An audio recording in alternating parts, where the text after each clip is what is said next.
P T Kunjumuhammad ചലച്ചിത്രകാരനാണ്, രാഷ്ട്രീയക്കാരനാണ്, എഴുത്തുകാരനാണ്, പ്രഭാഷകനാണ്, പ്രവാസിയാണ്. പക്ഷേ കുറച്ചു കാലമായിട്ട് പി ടി വളരെ നിശബ്ദനാണ്. ഒരു പക്ഷേ ഒരു വളരെ ക്രിയേറ്റീവായിട്ടുള്ള ഒരു പരിശ്രമത്തിൻ്റെ ഇടവേളയായിരിക്കാം, അതല്ലെങ്കിൽ മറ്റെന്തെങ്കിലും രാഷ്ട്രീയ കാരണങ്ങളുണ്ടാകാം. ഏതായാലും പി ടി തന്നെ ഈ കാര്യങ്ങൾ നമ്മളോട് സംസാരിക്കും. പി ടി ഈ പറഞ്ഞ റോഡുകളിൽ ഏതാണ് പി ടിക്ക് ഏറ്റവും ഇഷ്ടമായിട്ടുള്ളത്, അല്ലെങ്കിൽ ഏറ്റവും അനുയോജ്യമെന്ന് തോന്നുന്നത്? ഫിലിം മേക്കറാണ് ബേസിക്കലി. ഞാൻ വന്നതും ഫിലിം ഫീൽഡിലാണ്, നിലനിന്നതും ഫിലിം മേക്കർ എന്നുള്ള നിലയിൽ തന്നെയാണ്. പക്ഷേ ഒരു 85 എന്നാണ് സിനിമയിൽ, അല്ല, ഞാൻ 78 പ്രൊഡ്യൂസറായിട്ട് വന്നു. 78 തൊട്ടിട്ടൊരു 2025 വരെയുള്ളൊരു period. It's a long period. വളരെ നീണ്ട ഒരു കാലത്തിനിടയിൽ പി ടിയുടേതായി വന്നിട്ടുള്ള സിനിമകൾ, നിർമ്മാതാവ് എന്നുള്ള നിലയ്ക്കും ഡയറക്ടർ എന്ന 3 സിനിമകളാണ്. അത് 3 KR മോഹനൻ ചെയ്തതാണ്. 1985 മുതലെങ്കിലും പി ടി സിനിമയിലുണ്ട്, നീണ്ട വർഷങ്ങൾ. പക്ഷേ ഈ വർഷങ്ങൾക്കിടയിലും പി ടി ശ്രമിച്ച സിനിമകൾ, അഭിനേതാവും സംവിധായകനും എന്നുള്ള നിലയ്ക്ക് ശ്രമിച്ച സിനിമകൾ വളരെ ചുരുക്കമാണ്, എണ്ണത്തിൽ കുറവാണ്. ഇത് പി ടിയുടെ കലാജീവിതത്തിലെ വലിയൊരു പോരായ്മയായിട്ട് തോന്നുന്നില്ലേ? പലപ്പോഴും അത് ഇങ്ങനെ ഇപ്പോൾ പ്രൊഡ്യൂസ് ചെയ്യുമ്പോഴും അതെ, ഒരു പടം കഴിഞ്ഞു, ഇപ്പോൾ 78 കഴിഞ്ഞിട്ട് പിന്നെ 88 10 കൊല്ലം കഴിഞ്ഞിട്ട്, പിന്നെ 93 പ്രൊഡ്യൂസ് ചെയ്തത്. അപ്പോൾ അതിലിടക്ക് ഉപ്പ് എന്ന് പറഞ്ഞ സിനിമയിൽ അഭിനയിച്ചു. പിന്നെ ഒരേ തൂവൽ പക്ഷികൾ ചിന്തകൻ്റെ അതിൽ അഭിനയിച്ചു. അപ്പോൾ അതൊക്കെ ഇങ്ങനെ അതിൻ്റെ ഇടയ്ക്ക് നടന്നു പോയിട്ടുണ്ട്. പൊതുവെ നമ്മളുടെ ലൈഫിൽ കാണുന്നതാണ്. എന്താണെന്ന് എനിക്കൊരു ക്ലിപ്തമായിട്ടുള്ളതില്ല, പക്ഷേ എൻ്റെ ഒരു സ്വഭാവം അങ്ങനെയാണ്. അതൊരു ക്യാരക്ടറിൻ്റെ ഭാഗമായിട്ടാണ് എനിക്ക് തോന്നുന്നത്. പക്ഷെ അത് ഒരു ആർട്ടിസ്റ്റ് എന്നുള്ള നിലയ്ക്ക് അതിലൊരു പോരായ്മ തോന്നണില്ലേ? എനിക്ക് തോന്നുന്നില്ല. നമുക്ക് അവസരം കിട്ടുമ്പോൾ, ഇപ്പോൾ എന്നെ സംബന്ധിച്ചിടത്തോളം ഞാൻ പടം ചെയ്യാതിരിക്കാൻ കാരണം എനിക്ക് പ്രൊഡ്യൂസർ ഇല്ലാത്തതുകൊണ്ടാണ്. പിന്നെ ഒരു പ്രൊഡ്യൂസർ വരുമ്പോൾ ഞാൻ അയാളോടുള്ള സത്യം പറയും, ഇത് മുഴുവൻ തിരിച്ചു കിട്ടിക്കൊള്ളണമെന്നില്ല. സ്വാഭാവികം. അപ്പോൾ അതുകൊണ്ട് നിങ്ങളിൽ ഇപ്പോൾ ചെറിയ പ്രൊഡ്യൂസേഴ്സ് വന്നതിന് ഒഴിവാകും. കാരണം അവർ കൊണ്ടുവരുന്ന അവരുടെ ജീവിതത്തിൽ ആകെ ഉള്ള ചെറിയ സമ്പാദ്യമായിട്ട് വന്നിട്ട് നമ്മളെ പ്രൊജക്റ്റിൽ തൊലച്ചിട്ട് കാര്യമില്ല. എല്ലാ പ്രൊഡ്യൂസർമാരോടും, എൻ്റെ പ്രൊഡ്യൂസർമാരൊക്കെ ഹൈലി കോമ്പറ്റേറ്റീവ്ലി റിച്ച് ആയിട്ടുള്ള ആളുകളായിരുന്നു. അപ്പോൾ ഈ പ്രൊഡ്യൂസർ വലുതാകുമ്പോൾ ഈ മെഗാ പ്രോജക്റ്റുകളാണോ? അല്ല, ഞാൻ എല്ലാവരും ചോദിക്കും എന്താ ചെറിയ പടം ചെയ്യാത്തത്. എനിക്ക് അങ്ങനെ ആലോചിക്കാൻ പറ്റുള്ളൂ. മനുഷ്യരുള്ള സിനിമകളെ എനിക്ക് ആലോചിക്കാൻ പറ്റുന്നുള്ളൂ. അതെന്താണെന്ന് എനിക്ക് നിശ്ചയമില്ല. ഞാൻ ചെന്നുപെടുന്ന എല്ലാ സബ്ജക്റ്റിലും, ഇപ്പം മഗ്രിബിലായാലും ശരി, ഞാൻ തുടക്കക്കാരനായിരുന്നു. അന്ന് വേണമെന്നുണ്ടെങ്കിൽ ഞാൻ KR മോഹനിൽ നിന്നാണ് സിനിമ പഠിച്ചത്. പക്ഷെ ഞാൻ അയാളുടെ സിനിമ അല്ല ഞാൻ ചെയ്തത്, ആ ഒരു സ്കൂളിലല്ല ഞാൻ സിനിമ ചെയ്തത്. അപ്പോൾ അതിൽ തന്നെ പാട്ടുണ്ടായിരുന്നു. അതായത് മലബാറിലെ, തെക്കൻ മലബാറിലെ മോപ്പിള സമൂഹത്തിൻ്റെ എല്ലാ തരത്തിലുള്ള ഇതുകളുണ്ടായിരുന്നു, സാംസ്കാരിക വിനിമയങ്ങളുണ്ടായിരുന്നു. അപ്പോൾ അങ്ങനെയൊക്കെ വരുമ്പോൾ സ്വാഭാവികമായിട്ട് കുറച്ച് വലുതാവും, പൊതുവെ ക്യാരക്ടേഴ്സ് ഉണ്ടാവും, ഇതുണ്ടാവും, സ്ക്രീൻ വലുതാവും. അങ്ങനെ സ്ക്രീനിൽ ആളുകളുണ്ടാവും, ഇതുണ്ടാവും. ഇപ്പോൾ മുഹമ്മദ് റഹ്മാൻ എന്ന് പറയുമ്പോൾ എൻ്റെ ഇന്ത്യൻ ദേശീയ പ്രസ്ഥാനം കേരളത്തിൽ എങ്ങനെ വർക്ക് ചെയ്യുന്നുള്ളതിൻ്റെ ഒരു പ്രധാന ഘടകമാണ്. അതൊരു ചെറിയ സംഭവമല്ല അത്. അപ്പോൾ നമുക്ക് ചില സാധനങ്ങൾ എഴുതി വയ്ക്കുമ്പോൾ വളരെ നിസ്സാരമായിട്ട് തോന്നും. അപ്പോൾ മുഹമ്മദ് റഹ്മാൻ മിഠായി തെരുവിലൂടെ ഏകനായി ഒറ്റയ്ക്ക് നടന്നു പോകും. ഒരു ഇതാണ്, വളരെ സിമ്പിളാണ്, ഒരു വരിയിൽ ഒതുങ്ങാവുന്ന ഒരു സ്ക്രിപ്റ്റാണ്. പക്ഷേ അത് ചെയ്യണമെന്നുണ്ടെങ്കിൽ എത്ര ബുദ്ധിമുട്ടാണെന്ന് ഞങ്ങൾക്ക് ആലോചിച്ച് നോക്കി. കാരണം ആദ്യം മിഠായി തെരുവ് ഉണ്ടാക്കണം. 1921 ഈ 30കളിലൊക്കെ ഉള്ള മിഠായി തെരുവ് ഉണ്ടാക്കണം. അപ്പോൾ അങ്ങോട്ട് പോകണമെന്നുണ്ടെങ്കിൽ 40 ലക്ഷം 30 ലക്ഷം രൂപയുണ്ട് മിഠായി തെരുവ് ഉണ്ടാക്കാൻ. അതിൽ ആളുകളെ നിറക്കണം. പല പീടികളിലും ഒക്കെ ഉണ്ടാവുമല്ലോ രാത്രികളിൽ. അതും അക്കാലത്തെ വാഹനങ്ങൾ കൊണ്ടുവരണം, അക്കാലത്തെ വിളക്കുകൾ കൊണ്ടുവരണം. അപ്പോൾ അങ്ങനെ അങ്ങ് പോകുമ്പോൾ അതൊരു വലിയ ഇതായിട്ട് പോകും. അപ്പോൾ അതിൽ ക്യാരക്ടേഴ്സ് കൂടി, ആളുകൾ കൂടി, ഒരുപാട് സംഭവങ്ങൾ അതിൽ വരുന്നു. ഇതാണ് അതിൻ്റെ ഒരു വ്യത്യാസങ്ങൾ. അതാണ് അത് 182 ക്യാരക്ടേഴ്സുള്ള സിനിമയത് വീരപുത്രൻ. അതിനെ കരുതി കൂട്ടിയിട്ടാണ് തച്ചുടക്കാൻ വേണ്ടിയിട്ട് പലരും ശ്രമിച്ചത്. അതിൻ്റെ കാരണമൊന്നും പറയുന്നത് എനിക്കറിയില്ല. വെറുതെ ഒരാവശ്യമില്ലാത്ത നിലയിലുള്ള ഇതുണ്ടാക്കി, എന്താ പറയുക, ഒരു ചരിത്ര വസ്തുതയെ PT വളച്ചൊടിച്ചു എന്നുള്ള ആരോപണം എങ്ങനെയാണ് PT നിഷേധിക്കുന്നത്? ജേക്കബ് അതിൽ സത്യത്തിൽ മുഹമ്മദ് റഹ്മാൻ്റെ മരണത്തെക്കുറിച്ചിട്ട് ഞാനതിൽ ഒരു കാരണവശാലും പരാമർശിച്ചത് NP മുഹമ്മദിൻ്റെ നോവലിൻ്റെതാണ്. എന്താണ് അതിലൊരു ക്യാരക്ടർ ഉണ്ടല്ലോ, എന്താണ് അയാളുടെ പേര് ഞാൻ മറന്നു, ഒടയത്തിൽ എന്ന് പറയുന്ന ക്യാരക്ടർ ഉണ്ടായില്ല. അയാളാണ് മുഹമ്മദ് റഹ്മാനെ വധിക്കാൻ വേണ്ടിയിട്ടായിട്ട് നടക്കുന്നത്. ഞാൻ ആ ക്യാരക്ടറിനെ മരണമായിട്ടാണ് ചിത്രീകരിച്ചത്, മനസ്സിലായില്ലേ?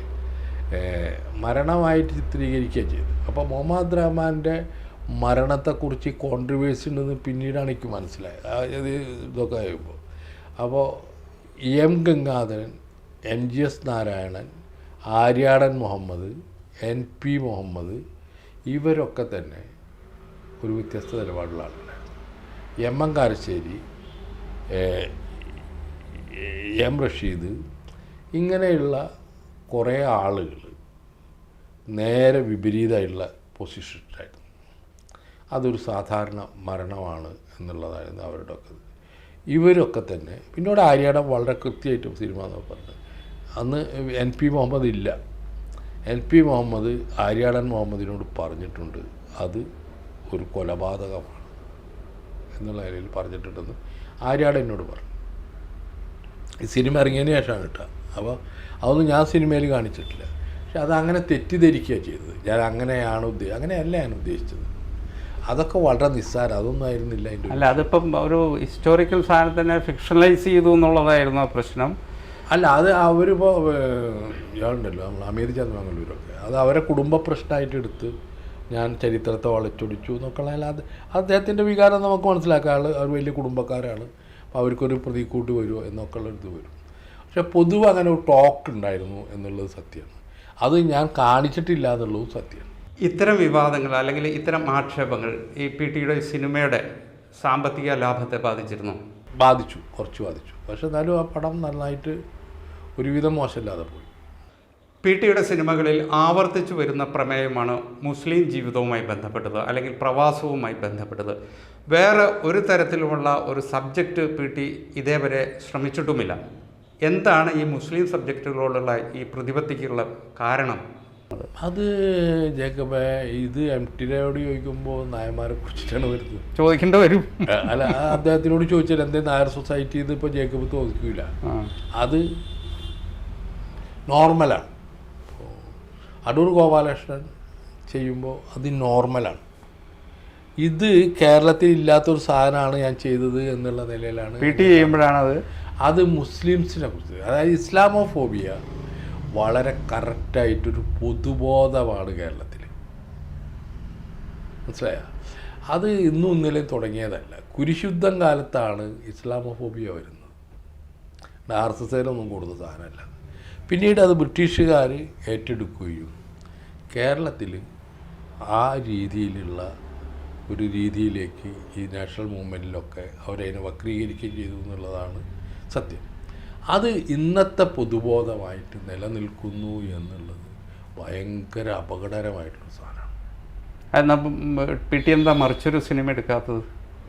എങ്ങനെ സബ്ജക്റ്റിൽ, കണ്ടന്റിൽ ഞാനിപ്പോൾ ഒരു ഇത് എഴുതിയിട്ടുള്ളത് ലാഞ്ച് വേലായുധൻ എന്ന് പറഞ്ഞ ഒരാളുടെ കഥ ഞാൻ പേര് മാറ്റിയിട്ട് ചെയ്യണം. അയാളുടെ പേരിലല്ല ചെയ്യുന്നത്, വേറെ പേരിലാണ്. ലാഞ്ചി രാമകൃഷ്ണൻ എന്നുള്ള പേരിലാണ് ഞാൻ സിനിമ ചെയ്യാൻ എഴുതി വെച്ചിട്ടുണ്ട്. അങ്ങനെ ഒരു പൊതുബോധം കേരളത്തിനുണ്ടോ? മുസ്ലിം ഉണ്ടല്ലോ, സംശയമില്ലല്ലോ. അത് ഒരുപാട് കാര്യങ്ങളിൽ നിങ്ങൾ സൂക്ഷ്മമായിട്ട് നോക്കിയാൽ ഈ ഇസ്ലാമോഫോബിയ എന്ന് പറയുന്നത് എല്ലാ അർത്ഥത്തിലും കാണാം. ഉദാഹരണത്തിന് മുസ്ലിം 5 മന്ത്രിമാർ വന്നാൽ, ഒരു ഉദാഹരണം പറയുന്നതാണ്, അതൊരു വലിയ വൈകാരിക പ്രശ്നമായിട്ട് എടുക്കുമ്പോൾ 10ഉം 15ഉം മന്ത്രിമാർ 10 മന്ത്രിമാരൊക്കെ ഒരേ സമുദായത്തിൽ നിന്ന് വരുമ്പോൾ അത് വിഷയമല്ലാതാവും. ഒരു ഉദാഹരണം പറയാം. ഇതേപോലെ പല രീതിയിലും നിങ്ങൾ പരിശോധിക്കുമ്പോൾ നിങ്ങൾക്ക് കാണാൻ പറ്റും. അത് നമ്മളെ പൊതുബോധത്തിൻ്റെ പ്രശ്നമാണ്. അല്ല, പക്ഷെ ഞാൻ ചോദിക്കുന്നത് അതല്ലേ, ഇപ്പോൾ നമ്മളിപ്പോൾ ഒരു വളരെ സെക്കുലറായിട്ടുള്ളൊരു സൊസൈറ്റി എമർജ് ചെയ്തു എന്ന് അവകാശപ്പെടുമ്പോഴും അതിൽ ഇടതുപക്ഷ പ്രസ്ഥാനങ്ങൾക്കും കമ്മ്യൂണിസ്റ്റ് പാർട്ടികൾക്കും വലിയ റോളുണ്ടെന്ന് പറയുമ്പോഴും കമ്മ്യൂണിസ്റ്റ് പാർട്ടികൾ തന്നെ അധികാരത്തിൽ നിങ്ങൾ ഈ ന്യൂനപക്ഷ പ്രസ്ഥാനങ്ങളും മതേതര പാർട്ടികളെയും കുറിച്ചിട്ട് കൃത്യമായിട്ട് ഒരു പഠനം നടത്തേണ്ടതെന്ന് വിശ്വസിക്കുന്ന ഒരാളാണ് ഞാൻ. പ്രത്യേകിച്ച് കേരളത്തിലെ ന്യൂനപക്ഷങ്ങളുടെ പൊളിറ്റിക്കലായിട്ടുള്ളതിനെ കുറിച്ചിട്ട് ഒരു പഠനമില്ല. അവരെക്കുറിച്ച് തന്നെ പഠനമില്ല. ഇപ്പോൾ ജേക്കബിനെ ഒരു ഉദാഹരണം ചോദിക്കാം. കേരളത്തിലെ നവോത്ഥാനത്തെക്കുറിച്ച് സംസാരിക്കുമ്പോൾ ക്രിസ്ത്യൻ പാതിരിമാർ ചെയ്ത, കന്യാസ്ത്രീകളും ചെയ്ത നവോത്ഥാനത്തെക്കുറിച്ച് നിങ്ങൾ സംസാരിക്കാറുണ്ടോ? എവിടെയെങ്കിലും ജേക്കബ് സംസാരിച്ചിട്ടുണ്ടോ? എന്നാൽ കേരളത്തിലെ നവോത്ഥാനത്തിൻ്റെ പ്രധാന ഘടകങ്ങളിലൊന്ന് ഇവരാണ് എന്ന് വിശ്വസിക്കുന്ന ഒരാളാണ് ഞാൻ. അതായത് ഇപ്പോൾ ശ്രീനാരായണ മൂവ്മെൻ്റൊക്കെ ഉണ്ടാക്കിയ പോലെ തന്നെയുള്ള വേറൊരു രീതിയിലുള്ള ഒരു മൂവ്മെൻറ്റ് കേരളത്തെ വലിയ രീതിയിൽ മുന്നോട്ട് നയിച്ച ഒരു മൂവ്മെൻറ്റായിരുന്നു. വിദ്യാഭ്യാസം, ആതുര ശുശ്രൂഷ രംഗം, പത്രപ്രവർത്തനം, അങ്ങനെ ഒരുപാട് മേഖലകളിലേക്ക് അവർ വഴി തുറന്നു വിട്ടത് നമ്മളെന്താ കാണാത്തത്? കേരളത്തിലെ ഏറ്റവും വില കുറഞ്ഞ ചെരുപ്പ് ധരിക്കുന്നത് ആരാന്ന് വെച്ചാൽ കന്യാസ്ത്രീകളാണെന്ന് നമുക്ക് പറയാൻ പറ്റും. ഇത്രയും വലിയൊരു സംഭാവന നൽകിയ ഒരു സമൂഹത്തെ എന്തുകൊണ്ട് നമ്മൾ പരാമർശിക്കുന്നില്ല? എന്താ അതിൻ്റെ കാരണം? അല്ല, പക്ഷേ ക്രിസ്ത്യൻ സമുദായം ആണ് പൊതുവെ ഇവിടുത്തെ വലിയ രാഷ്ട്രീയ കാര്യങ്ങളിലും അധികാരങ്ങളിലും. രാഷ്ട്രീയ കാര്യങ്ങളല്ല വെച്ച് കഴിഞ്ഞാൽ നിങ്ങൾ എന്തുകൊണ്ട് പൊതു ചർച്ച, പൊതുമണ്ഡലം ഈ വിഷയം ചർച്ച ചെയ്യാറില്ലല്ലോ? നിങ്ങൾ എവിടെയും ചർച്ച ചെയ്തിട്ടുണ്ടോ? നിങ്ങളെ പത്രം ചർച്ച ചെയ്തിട്ടുണ്ടോ? മനോരമ ഉണ്ടായിരുന്നല്ലോ, ചർച്ച ചെയ്തിട്ടില്ലല്ലോ. മാതൃഭൂമി ചർച്ച ചെയ്തിട്ടുണ്ടോ? ഇല്ല. ഇവിടുത്തെ ഈവൻ ദീപിക ഒരു ചർച്ച ചെയ്തിട്ടുണ്ടാവില്ല. കാരണം ഈ ഒരു സാധനം, ഇത്തരത്തിലുള്ള സാധനങ്ങൾ ഇപ്പോൾ പല രീതിയിലുള്ള നവോത്ഥാനങ്ങളുണ്ടാവും. പൊളിറ്റിക്കലായിട്ടാണ് മുസ്ലിംസ് ഫൈറ്റ് ചെയ്തത്. മുസ്ലിംസ് നവോത്ഥാന കാലഘട്ടത്തിലൊക്കെ ഫൈറ്റ് ചെയ്യുന്നത് കേരളത്തിൽ പൊളിറ്റിക്കലായിട്ടാണ്, ബ്രിട്ടീഷുകാർക്ക് എതിരായിട്ടായിരുന്നു. അപ്പോൾ അങ്ങനെ ഓരോ വിഭാഗങ്ങൾ, ഈ പിന്നെ ശ്രീനാരായണ ഗുരുവിനെ പോലുള്ള ആളുകൾ ഈ കേരളത്തിൻ്റെ ചിന്താമണ്ഡലം തന്നെ മാറ്റിമറിക്കുന്ന രീതിയിലുള്ള നവോത്ഥാന ഇതുകളുണ്ടായിട്ടുണ്ട്. അപ്പോൾ ഇതും ഉണ്ടായിട്ടുണ്ട് എന്നുള്ളത് നമ്മൾ പ്രകടമായിട്ട് ചരിത്രത്തിൽ അത് വേണ്ട രീതിയിൽ അടയാളപ്പെടുത്തുന്നില്ല, സംസാരിക്കുന്നില്ല എന്ന് ഞാൻ പറഞ്ഞത്. അപ്പോൾ ഇത് ഈ ഒരു വിഷയമുണ്ട്. അപ്പോൾ എന്താ വെച്ചാൽ ഈ സമുദായത്തെക്കുറിച്ചിട്ട് കൃത്യമായ പഠനം ജനാധിപത്യ പ്രസ്ഥാനങ്ങൾക്കില്ല എന്നുള്ളതാണ്. ഏറ്റവും കുറവുള്ള ഒരു പഠനം വിധേയമാക്കിയിട്ടില്ലാത്ത സമുദായം മുസ്ലിം സമുദായമാണെന്നാണ് ഞാൻ വിശ്വസിക്കുന്നത്. അല്ല, അങ്ങനെയാണെങ്കിൽ അതിലൊരു ധാർമ്മികതയുടെ അപ്പുറത്തേക്ക് ഇപ്പോൾ രാഷ്ട്രീയമായിട്ടൊരു ഉത്തരവാദിത്വം അത് എന്താ വെച്ചാൽ CPM പോലെയുള്ള അതെന്താ വെച്ചാൽ കേരളത്തിൽ ഉണ്ടായി വന്ന ഒരു പൊതുബോധമുണ്ട്. അതെങ്ങനെയാന്ന് വെച്ചാൽ ഇപ്പോൾ നമ്മൾ ഇപ്പോൾ മലബാറിൽ ഉണ്ടായി വന്നതാണ് മലബാർ കലാപം. മലബാർ കലാപത്തിന് ശേഷം മുസ്ലിംസ് ഒരു ഭീകരമായിട്ടുള്ള ആളുകളാണെന്നും അവരെ ദൂരെ നിർത്തേണ്ടതാണെന്നും ഒക്കെ ഉള്ളത് ഇത് വന്നു. ഈ ഒരു പൊതുബോധം പിന്നീട് ഇത് വരികയും അത് പൊതുബോധമായിട്ട് തന്നെ വലിയ രീതിയിൽ ഇവർ തീവ്രവാദികളാണ്, ഒരു ഇതാണ് എന്ന് പറയുന്ന ഒരു രീതിയിലേക്ക് വരികയും അവരാണെങ്കിൽ വളരെ പിന്നോക്കം നിന്നിരുന്ന ആളുകളാണ്. എന്നാൽ ഈ മതത്തെക്കുറിച്ചിട്ടൊരു യാതൊരു ധാരണയും ഇവിടുത്തെ രാഷ്ട്രീയ പാർട്ടികൾക്കില്ല. ലീഗേർ അത് പറയാൻ വിസമ്മതിക്കുന്നവരാണ്. അവർ കാര്യങ്ങൾ അവർ പറയില്ല. എന്താ കാരണം എന്ന് വെച്ചാൽ അവർക്ക് ഇതേപോലെ നിൽക്കുന്നതാണ് ലാഭം. ഇപ്പോൾ അതിനെക്കുറിച്ച് അജ്ഞതയുള്ള ഒരു സമൂഹമായിട്ട് നിൽക്കുകയും അതിൽ നിന്ന് അഡ്വാൻറ്റേജ് ഉണ്ടാക്കുകയും ചെയ്യുന്നവരാണ് ലീഗ്. എന്നാൽ മറ്റുള്ളവർ അതിനെക്കുറിച്ച് പഠിച്ചുകൊണ്ടല്ലാതെ ചെയ്യാൻ പറ്റില്ല. ഇപ്പോൾ ഒരു ഉദാഹരണം, കേരളത്തിലെ കോൺഗ്രസ്സിലേക്ക് മുസ്ലിംസ് വരുന്നപ്പോഴാണ് 1920. 1920 ആദ്യം വരുന്ന ആളാണ് പൊന്മാടത്ത് മൊയ്തീൻ കോയ. ഇവിടെ ആദ്യം വരുന്നത് രാഷ്ട്രീയ പ്രസ്ഥാനം കൊണ്ടുവരുന്നത് നായന്മാരാണ്. അവരായിരുന്നു മോസ്റ്റ് അഡ്വാൻസ്ഡ് സൊസൈറ്റി. അവരായിരുന്നു എല്ലാ മൂവ്മെൻറ്റിൻ്റെ മുന്നിലുണ്ടായിരുന്നത്. ഇപ്പോൾ കോൺഗ്രസ് ഉണ്ടാക്കിയതായാലും സ്ത്രീകളുടെ പ്രശ്നങ്ങളായാലും ഒക്കെ നായന്മാർ തന്നെ 15% ആണെന്ന് മലബാറിലെ നായർ പോപ്പുലേഷൻ. അപ്പോൾ അവരായിരുന്നു മുന്നിട്ട് നിന്നിയത്. കോൺഗ്രസ് ഉണ്ടാക്കിയൊക്കെ അവരാണ്. അപ്പോൾ 1920 പൊന്മാടത്ത് മൊയ്തീൻ കോയ വരുന്നത്. മഞ്ചേരി അതിനെ തുടർന്നിട്ടാണ് മഞ്ചേരി കോൺഗ്രസ് വരുന്നത്. അയാൾ അറസ്റ്റ് ചെയ്യുന്നത്, മദൻ നായരും കൂടി അറസ്റ്റ് ചെയ്യുന്നത്, യാക്കൂബ് അസർ അറസ്റ്റ് ചെയ്യുന്നത്, ഈ 3 പേരെയും കൂടി ഒരുമിച്ചാണ് അറസ്റ്റ് ചെയ്യുന്നത്. അതിനെ തുടർന്നിട്ടാണ് മലബാർ കലാപത്തിൻ്റെ തുടക്കം, അതാണെന്ന് പറയുന്നത്. അതിനുശേഷമാണ് 20 മഞ്ചേരി കോൺഗ്രസ്. അതിലാണ് അലി മുസ്ലിയാർ വരുന്നത്, വാര്യംകുന്നം വരുന്നത്, അങ്ങനെ നിരവധി ആളുകൾ, മൊയ്തു മൗലവിയൊക്കെ വരുന്നത് മഞ്ചേരി കോൺഗ്രസ്സിലാണ്. 21 വരുമ്പോഴത്തേക്കും മുഹമ്മദ് റഹ്മാനെ പോലെയുള്ള ഒട്ടേറെ ആളുകൾ കോൺഗ്രസ്സിലേക്ക് വരുന്നത്. ഇതാണ് മുസ്ലിംസിൻ്റെ രാഷ്ട്രീയത. അതിനു മുമ്പ് ബ്രിട്ടീഷ് വിരുദ്ധ സമരങ്ങൾ നിരവധി നടത്തിയിട്ടുണ്ട് അവർ. കാർഷിക കലാപങ്ങൾക്ക് പിന്തുണ നൽകിയത് ഈ സൊസൈറ്റിയാണ്. കാർഷിക കലാപങ്ങൾക്ക് നേതൃത്വം നൽകിയ ഇസ്ലാമിക പണ്ഡിതന്മാരാണ്. അതെന്താ നമ്മൾ പറയാത്തത്? കേരളത്തിലെ കാർഷിക കലാപം നടത്തിയത് ആരാ? കാർഷിക കലാപം നടത്തിയത് ഇവിടുത്തെ ഇളയങ്കോട് ഉമ്മർ ഖാദി. അയാളൊക്കെ തുടക്കം. അത് അന്നൊരു കാർഷിക മേഖലയിൽ തന്നെ ഒരു ഫ്യൂഡൽ രീതിയിൽ ഇടപെടാൻ പറ്റുന്ന ഒരു ശേഷിയൊന്നും മുസ്ലിം സമുദായത്തിൽ അല്ല, അവർ ചെയ്തിട്ടുണ്ട്, പല സ്ഥലത്തും ചെയ്തിട്ടുണ്ടല്ലോ. അപ്പം പിന്നെ മമ്പറത്ത് ഫസൽ പൂക്കോയ തങ്ങൾ അദ്ദേഹം പറഞ്ഞ എന്താ? ഉച്ചിഷ്ടം ഭക്ഷിക്കരുത്. ഫസ്റ്റ് സ്റ്റേറ്റ്മെൻറ്റാണ്.